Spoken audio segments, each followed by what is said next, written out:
Two more quick features I wanted to show you on the verify factors. Again, it will show you all the factors that the user is enrolled in. And so if I click Okta Verify with push, it's going to actually send my phone a push notification. And when I click yes, notice it was saying waiting here, and then it changes to success.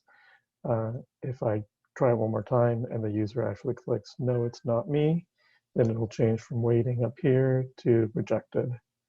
And then as far as the API Explorer is concerned, it's similar to using Postman. If you've used that tool, it lets you do actually get, post, put, and delete directly against the Okta API. So I can do, I'm looking at a user here, Gabriel Soroka, and notice that the user ID is here. So if I run the API Explorer and I say get users of this user ID, whenever it sees something here with a $sign and the curly braces, it'll actually try to pull the ID right out of your address bar and submit it for you, something you can't do with Postman. But if you click send, it'll go and fetch it and notice that the ID matches the ID here. So again, just saves you from having to do a copy paste. And that should work also if you go to a group. If I go to a group first and just pick the group,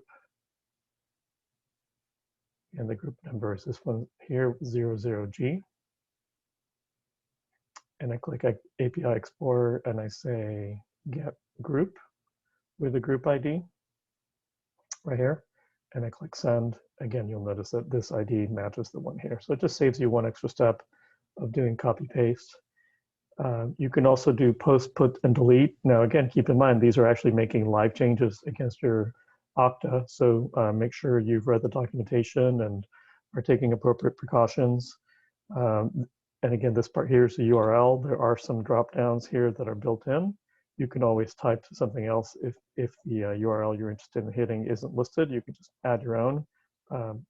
Chrome should remember it. And then if you need to submit a body, you can do those here. Actually, one more fun feature here is if you go look at, let's say, all your users, and you click send, it will put them in a nice table for you. You can still see the raw JSON by clicking JSON here, or switch back to table view. And then you'll see the headers here. And then if you want to see the next page worth of results for the next 200 users, I'm showing 200 here. If I click next, it'll go and fetch the next page. Notice it updates the URL for you, and then click next again. So you can go through all your different users that way. And that will work with things like apps and groups as well.